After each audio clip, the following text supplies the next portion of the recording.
அனைவருக்கும் டிவைன் ஹீலர்ஜி மற்றும் ரைக்கி தாந்திரிக் மாஸ்டரின் அன்பு வணக்கம். இன்றைய காணொளியில் பரமஹம்ச யோகானந்தரின் 7 இரவுகளில் மன அமைதியை பெறக்கூடிய தியான முறை என்ற ஒரு தியான பயிற்சி, அதனுடைய விளக்கம், இதை பார்க்க இருக்கிறோம். இந்த உலகத்தில் பிறந்த எல்லா மனித வர்க்கமும் அனைவரும் தேடுறது ஒரே ஒன்றைத்தான், அதுதான் மன அமைதி. ஆனால் அந்த அமைதி எங்கே? வெளி உலகத்தில் நிச்சயமாக கிடைக்காது. பரமஹம்ச யோகானந்தர் சொல்லுகிறார், நீங்கள் தேடும் அமைதி உங்கள் மனதின் மையத்தில் ஏற்கனவே உள்ளது. ஆனால் சிந்தனையின் சத்தம் அதை மறைத்து விடுகிறது. அந்த சத்தத்தை அமைதியாக்கும் தியானமே அவர் அறிமுகப்படுத்திய கிரியா யோக தியானம். யோகானந்தர் கூறிய தியானம் மிக மிக எளிமையானது, ஆனால் அதிசயமான விளைவுகளை தரக்கூடியது. அவரது போதனையினுடைய சாரம் என்னவென்று பார்த்தால், உங்கள் மூச்சு அமைதியானால், உங்கள் மனம் அமைதியானால் கடவுள் வெளிப்படுவார் அப்படின்றது தான் அவருடைய போதனையின் முக்கியமான குறிக்கோள். இன்று நாம் பார்க்க போகிறது அவரது தியான முறையை வைத்து 7 நாள் அமைதியை அடைவது எப்படி என்பதை பற்றி. இந்த 7 நாட்கள் ஒரு சித்தாந்தம் அல்ல, இது ஒவ்வொரு இரவும் ஒரு படியாக உங்களை உள்நோக்கி அழைத்துச் செல்லும் ஒரு பயணமாகும். நீங்கள் எந்த மதத்தை சேர்ந்தவராக கூட இருந்தாலும் பரவாயில்லை, இந்த தியானம் மனித மனதின் ஆழத்திற்கு கொண்டு செல்லும் என்பதில் எந்தவித சந்தேகமும் இல்லை. இப்பொழுது 7 நாட்களின் மன அமைதியை பெறும் யோகானந்தரின் தியான முறையினுடைய செயல்முறை வடிவத்திற்குள் செல்லலாம். முதல் நாள் இரவு, மூச்சை கவனிக்கும் இரவு. மூச்சை உங்கள் உயிரின் கதவாகும். இரவில் அமைதியான இடத்தில் உட்கார்ந்து கொள்ளுங்கள் அல்லது வசதியாக படுத்து கொள்ளுங்கள். உங்கள் வசதிக்கு உங்களை இருப்பு செய்து கொள்ளுங்கள். உங்கள் மூச்சை கவனியுங்கள். உங்கள் மூச்சு வரும் பொழுது, உள்ளே இழுக்கும் பொழுது சாந்தி என்று மனதில் சொல்லுங்கள். அதே மூச்சு வெளியில் போகும் பொழுது அமைதி என்று சொல்லுங்கள். இந்த மூச்சை நாம் நிறுத்தும் பொழுது நாம் நம்முடைய உயிரையே நிறுத்துகிறோம் என்று யோக நூல்கள் சொல்லுகிறது. மூச்சை நீங்கள் மெதுவாக உள்ளிழுக்கும் பொழுது சாந்தி என்றும், எவ்வளவு நேரம் உங்களால் அந்த மூச்சை சாதாரணமாக இயல்பான நிலையில் உள்ளே வைத்திருக்க முடியுமோ, கும்பக நிலையில் வைத்திருக்க முடியுமோ, அந்த நிலையில் வைத்துக்கொண்டு வெளியே மூச்சு விடும் பொழுது அமைதி என்று உங்களுடைய உள்மனதில் சொல்லிக்கொண்டால் போதும், வெளியே சொல்ல வேண்டியதில்லை. இது ஒரு 10 நிமிடத்தில் உங்கள் மனம் மெதுவாக அமைதியாகுவதை உங்களால் நிச்சயமாக உணர முடியும். இது யோகானந்தரின் பிரீத் அவேர்னஸ் மெடிடேஷன் மெத்தடாலஜி அப்படின்னு பேர். மூச்சை கவனிக்கக்கூடிய, மூச்சின் நம்மளுடைய மனதை செலுத்தக்கூடிய ஒரு அற்புதமான தியானம். இது முதல் நாள் இரவு ஒரு 10 நிமிடம் அல்லது அதிகபட்சம் 15 நிமிடம் செய்தால் போதுமானது. இரண்டாவது நாள் இரவு மனதை கடந்து பார்க்கும் இரவு. மூச்சை பார்த்த பின் உங்கள் சிந்தனையை வெறும் மேகங்கள் போல காணுங்கள். அவற்றுடன் அடையாளம் காட்ட தேவையில்லை.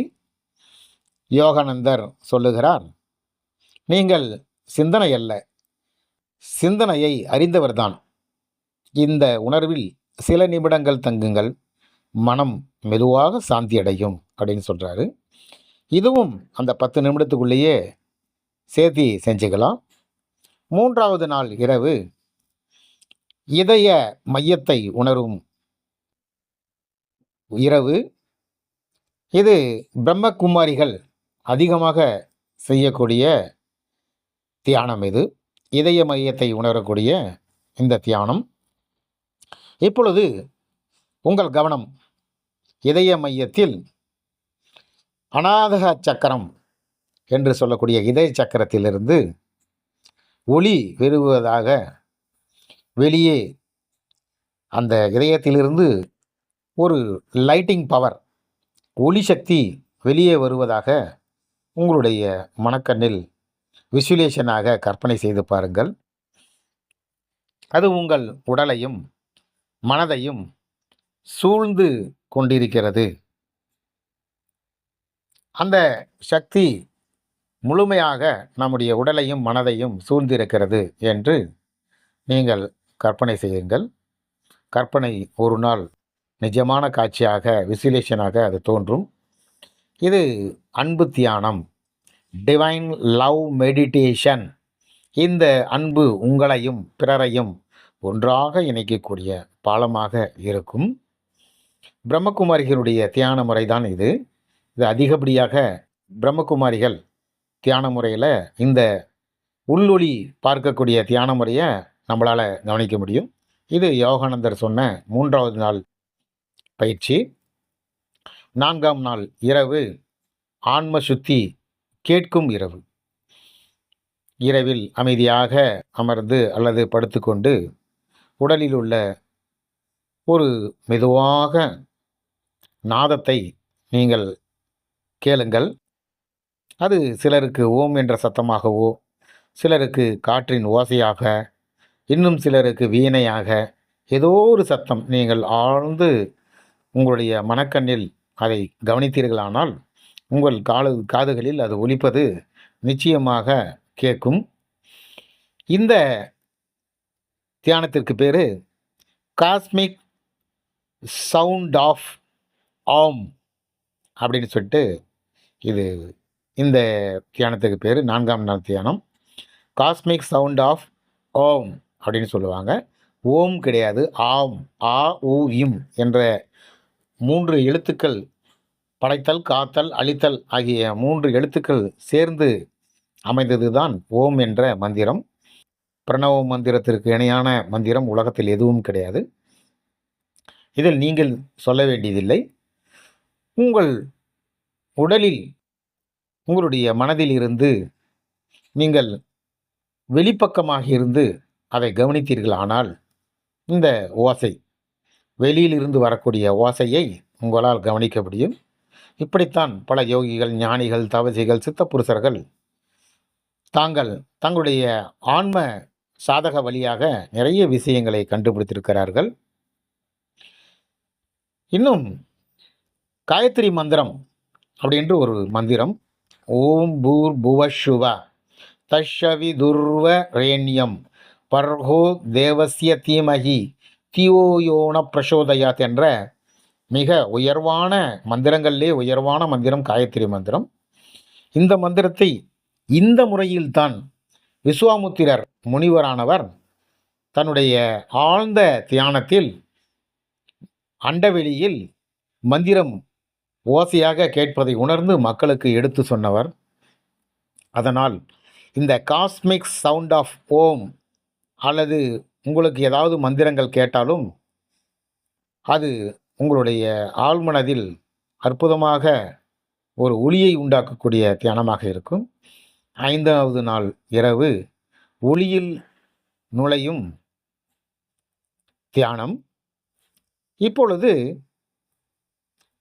ஒளி என்ற லைட்டிங் உங்கள் நெற்றியில் இடையில் தேடை என்று சொல்லக்கூடிய லலாட பூட்டு, நெற்றிக்கண், சூட்சும சக்கரம், ஆக்ஞ சக்கரம் அப்படின்னு சொல்லிட்டு சொல்லக்கூடிய அந்த 2 புருவங்களுக்கு மத்தியில் இருக்கக்கூடிய புள்ளியில் ஒரு நீல நிற ஒளியானது, பொன்னிற ஒளியானது வெளியில் தெரியுது அப்படின்னு சொல்லிட்டு விசுவலேஷன் செஞ்சு பாருங்கள்.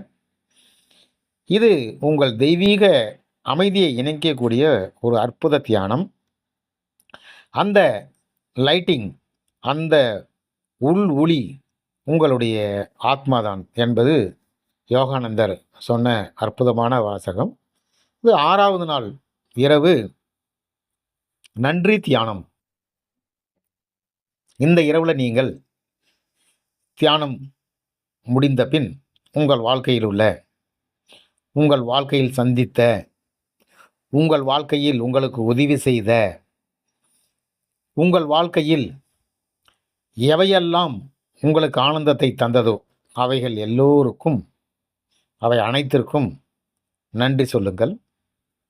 நன்றி என்பது ஆன்மாவின், ஆவியின் ஒரு வாசனை. அது மனதை சுத்தப்படுத்தி தெய்வீக சக்தியுடன் இணைக்கக்கூடிய the attitude of gratitude meditation அப்படின்னு சொல்லுவாங்க. இந்த நன்றி சொல்லக்கூடிய ஒரே ஒரு விஷயத்தை வச்சே கூட உலகத்தில் பெரிய பெரிய சக்திகளை பெரிய பெரிய சித்தப்புருஷர்கள் பெற்றிருக்கிறார்கள். 6வது நாள் முடிந்ததும் 7வது நாள் இரவு ஒன்று இணைவு இரவு, அதாவது குமுலேஷன் அப்படின்னு சொல்லுவாங்க. ஒரு இடத்தில் உங்களை இணைக்கக்கூடிய ஒரு சென்டர் பாயிண்ட் அப்படின்னு சொல்லுவாங்க. இப்போது நீங்கள் மூச்சு, மனம், லைட்டிங் என்று சொல்லக்கூடிய ஒளி, ஓசை என்று சொல்லக்கூடிய ஒளி அனைத்தையும் ஒன்றாக கலந்து நீங்கள் யார் என்று கேள்வியை கேளுங்கள். இப்படித்தான் மகான்கள் முகமது நபி மற்றும் ஜீசஸ் இயேசுபிரான் இன்னும் சித்தப்புருஷர்கள் எல்லோரும் நான் யார் அப்படின்னு சொல்லிட்டு ஒரு கேள்வியை கேட்டதனால தான் அவர்கள் யார், எங்கிருந்து வந்தார்கள், எங்கு செல்லப் போகிறார்கள் என்ற ஆன்ம ஞானத்தில் விடைகள் கிடைத்தது. ஈசா யோகத்தில் இந்த நான் யார் என்ற இந்த ஒரு தியான முறையானது ஒரு நாள் முழுதும் கிட்டத்தட்ட 12 மணி நேரம் நான் யார் தியான முறை கடைபிடிக்கிறார்கள். மிகவும் அற்புதமான மன அமைதியை தரக்கூடிய உங்களுடைய வாழ்க்கை முழுதும் பயனளிக்கக்கூடிய அற்புதமான தியானம் இது. நாம் இந்த தியானத்தை ஈசா யோகத்தில் செஞ்சுருக்கிறோம். இன்னும் பல மகான்கள் கூட இந்த மாதிரி ஒரு பயிற்சிகள் செஞ்சுருக்கிறோம். இருந்தாலும் ஈசா யோகாவிலையும் இது நடக்குது அப்படின்னு சொல்லிட்டு இண்டிகேட் பண்ணுறோம். நீங்கள் யார் அப்படின்னு கேள்வி கேட்கணும். அதாவது அங்கே ஈசா யோகத்தில் நடக்கிறது, ஒருவரை ஒருவர் ஆப்போசிட்டில் உட்கார வச்சுருவாங்க, சட்டையை பிடிச்சிக்குவாங்க. நீ யார், நீ யார், நீ யார், நீ யாருன்னு கேட்கும் பொழுது பதிலானது கொஞ்சம் கொஞ்சமாக மாறி பைத்தியகாரத்தனமான பதிலெல்லாம் வரும். நானா தெரியல அப்படின்வாங்க, அழுவாங்க, அலறுவாங்க, சத்தம் போடுவாங்க. இந்த மாதிரி அதாவது உள்ள மனதுக்குள்ளே போகும் பொழுது நம்ம சாட்சியாக இருந்து அந்த சாந்தி நிலைகளை போகும் பொழுது நம்முடைய ஆன்மாவானது வெளிச்சமடைகிறக்கூடிய பயிற்சி. இது 7ஆம் நாள் பயிற்சி. மிக மிக அற்புதமான பயனளிக்கக்கூடிய பயிற்சி. நீங்கள் யார் என்று கேள்வியை எழுப்புங்கள். நான் உடலா, அல்லது நான் மனமா, இல்லை நான் ஒரு சாட்சியாக அல்லது ஒரு சாந்தி நிலையில் இருக்கிறேனா அப்படின்னு சொல்லிட்டு பரமஹம்சர் இந்த 7ஆம் நாள் ஒன்றிணைவு தியானம் அப்படின்னு பேர். In stillness you will be feel that presence of God அப்படின்னு சொல்லிட்டு இந்த நிலைக்கு பேர். இது ஒரு சமாதி தியானத்தின் முதல் வாசல். அங்கு மன அமைதி ஒரு நிலையாக மாறும் அப்படின்னு சொல்லிட்டு யோகானந்தர் சொல்கிறாரு. மிக மிக அற்புதமான பலனை கொடுக்கக்கூடிய இந்த 7 நாள் தியானத்தை எவர்களெல்லாம் கேட்கிறார்களோ, எவர்களெல்லாம் உணர்ந்தார்களோ அவர்கள் நிச்சயமாக பாக்கியவான்களாக இருப்பார்கள். இந்த 7 நாள் இரவு ஒரு தொடக்கம் மட்டுமே. இவை யோகானந்தரின் கிரியா யோகத்திற்கான அடிப்படை அடிகள். இந்த தியானத்தின் மூலம் நீங்கள் உங்களை உணர்கிறீர்கள். மன அமைதி என்பது பெற வேண்டியதில்லை, அது உங்களுக்குள் இருந்ததே. இதை நினைவுபடுத்தி கொள்ளக்கூடிய ஒரு அற்புதமான நிலைதான் இந்த பரமஹம்சரின் 7 நாள் தியானம். பரமஹம்சர் சொல்கிறார், when your mind becomes calm like a lake, ஒரு அமைதியான ஏரிக்குள்ள எந்த ஒரு சத்தமும் நிசமும் இல்லாத இடத்துல the moon of divine wisdom reflect in it clearly அப்படின்னு சொல்லுவார். அதாவது சாந்தமாக இருக்கக்கூடிய நதியில் பார்த்தீங்கன்னா மேலே வானத்தில் இருக்கக்கூடிய நிலவு மிக தெளிவாக தெரியும். எந்த ஒரு இடையூறுகள் இல்லாமல் மேலே உள்ளது போலவே கீழே தெரியும். அதை தான் when your mind become calm like a lake the moon of the divine wisdom reflect in the clearly அப்படின்னு சொல்லிட்டு சொல்கிறாரு. இப்படிப்பட்ட இந்த 7 நாள் தியானம் மிக மிக அமைதி தரக்கூடிய உங்கள் மனதை அந்த ஏரியாக மாற்றுங்கள். இரவுதோறும் சில நிமிடங்கள் அமைதியாக இருங்கள். உங்கள் மூச்சை கேளுங்கள். உங்கள் ஆன்மாவை உணருங்கள்.